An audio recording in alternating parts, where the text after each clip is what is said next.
Presented from the Aishin Broadcast Studio at Babcock's Media.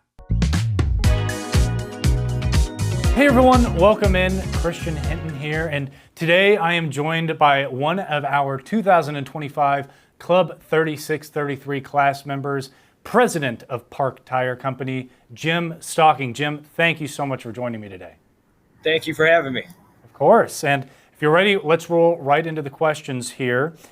First, just a general overview. Describe your current role at Park Tire and detail how you feel you're making a difference for the company and maybe just the tire industry in general. Yeah, for sure. So right now, Park Tire Company, I'm the fourth generation owner. My great-grandfather started the company back in 1933. So this past March was 92 years. So it was passed down my great-grandfather to my grandfather to my dad, who is still here walking around, to me. So I have been here full-time since 2004, and I've been here part-time since I was 5. So I've been in and out of this place my whole life. It's really all I know how to do is automotive, tires, cars, anything like that. That's what I know. So right now I run the day-to-day operations. I do all the billing, I do the ordering, I do the selling. Really, I do it all. If it needs installed, I'll install it. I got a great crew out there, but I often go out there to help them out. That's awesome. And you mentioned being a fourth generation owner. So how would you say you balance tradition with new age innovation in a business that's been around for more than 90 years? Yeah, great question. So what we do is we really, I'm 39, so yeah.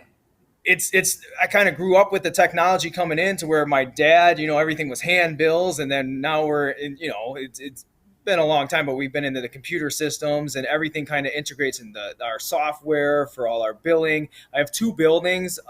Actually, they're in the same property right next to each other. So we have to bring all the phones, connections, invoicing, all has to run together into one. That was something that I did because I didn't want the extra work of typing everything up 4 times. So just with phone systems, tire machines, balancers, all the latest and greatest, we have it out here. So all the scanners, TPMS tools, all that stuff that we didn't have before.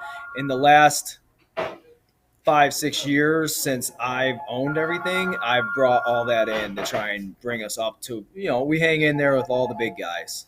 Yeah, absolutely. And that's super important, obviously, in today's day and age.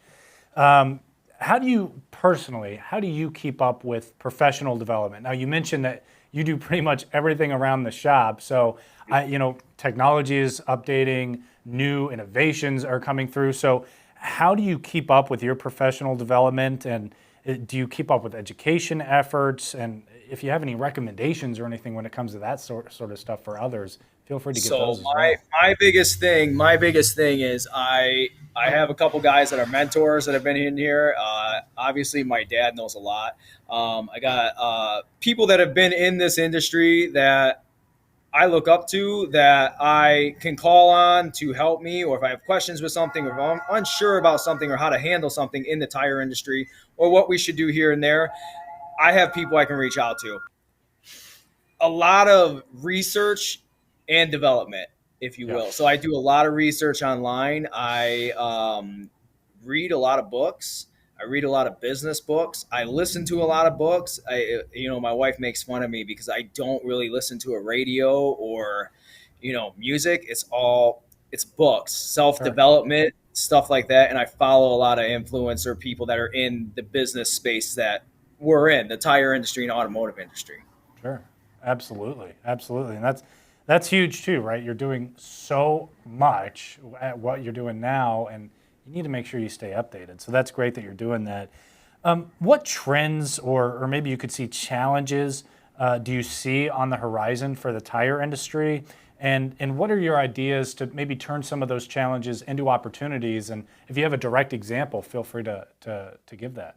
So a lot of the challenges are it's inventory, right? So the main thing is you can stock $1 million worth of inventory, and you get a customer that comes in and wants this specific thing, and you know what, I have this one, I don't have this one. So that's always a challenge. You're never going to have everything. So we do go and I do source from all of the distributors. I have good relationships with all the distributors, so we source. We get a lot of stuff either delivered quickly, or I have people that will run and grab the stuff. So that's been a challenge for everybody since the beginning of the tire industry, right? It's Yeah. just the inventory. So, for example, one of our main distributors, K&M Tire, is located in our backyard. They're in Lincoln Park. They're leaving this week. They're going to Oak Park. So that throws a wrench in everything for me. So now from me going to stocking a lot to I'm going to have to stock a lot and keep a lot more in inventory just because they're not in my backyard. It's been great for the 20 years. They were 20 plus years they were here. But now we just adapt and grow and we'll figure it out.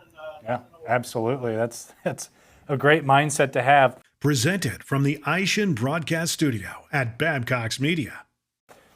Maybe on the other side of the spectrum, what are you most excited about when it comes to the tire industry? And then a follow-up to that, what are maybe you most fearful for? So excited. I like the change. Everything changes. The tire industry changes constantly. I mean, from your different treads, from your different, you know, technologies with the foam filled tires, the way how you have to fix tires, how you have to, install tires, all the new sensors that are coming out. I like that stuff. I like the changing stuff. I like to make things better. So with the technology that's going in the tires now, and it's not just rubber and steel put together, there's actually different, you can explain to people different brands and different rubber compounds, and I enjoy it. I enjoy learning about it. I enjoy explaining it. I enjoy getting the best thing for your vehicle on your vehicle. And then what was the second question? So that was what you're excited about. What else are you maybe fearful for when it comes to the future of the industry? I'm not really fearful. We've been here a long time. We are good in diverse situations. It's the up and downs. I mean, a lot of people are talking about the tariffs coming in. We've seen this stuff before. I mean, it's a lot of people are holding back on spending money, and you just have to reassure them that we're here. We're here to help you. You came to us for a reason. We're gonna try and get you the best fit for your budget, for your vehicle, and get you in something safe and reliable that's gonna last. Right. That's a great way, again, to think about it. In the nomination form, the person who nominated you said that you're leveraging social media through short form videos like Reels and other videos. What's your strategy behind that content, and how has it shaped customer engagement or even the perception of your business? So for sure. So we just started this a few months ago. We were just sitting here and actually we were eating lunch, me and my brother, he's my manager out here. And he went to school for media. So we were just kicking around ideas of how to get, we were slow that day, and hey, how do we drum up some more business? And I wasn't really like a camera guy, but I've become more comfortable on camera. So we just started making short little clips and reels, and we upload them on TikTok, Instagram, our Facebook. Nice. And it's driven in more business than we even thought. We thought hey, you know what? If it's fun, it works, whatever. I mean, I'm connecting with people that are a couple hours away that are coming to buy tires from us. We sell cars. They're coming to buy cars from us. I mean, wow, that's awesome. We're Park Tire. We also have a dealership here. So we use that social media to really connect with people that aren't just driving down our street and see our signage, right? So we're trying, it's another way we're trying to come into, all the new technology with using the social media to really ramp up the sales. And we put out the video. They're not just, hey, this tire's on sale. They're informative videos. We'll put on, how to look at your tread. When do you think it's safe? Bring it in. We'll check it out for you. We'll measure your stuff. And what, different brands, spotlight different brands of tires for different vehicle applications. Wow, that's amazing. And it's, again, like we were talking about a little bit earlier, you have to keep adapting to grow. And those social media shorts, stuff like that, are huge right now. And to me, it's something not a lot of independent dealers or shops are really doing. So the fact that you're doing it really puts you up a leg up over that competition. Also from the nomination form, I noticed that you're actively supporting several police departments and fire departments. How do you approach building those kinds of community relationships, and why is that so important to you? So with the police departments, we went in and they were looking for example, Huron Township Police Department is one of them that we do. I live in Huron Township. They were looking for somebody to service their vehicles and get everything done. They didn't want to send it to this shop and then have to send it to this shop. Well, we do everything. I mean, we do the exhaust, we do the brakes, we do the tires, we'll do the full inspection.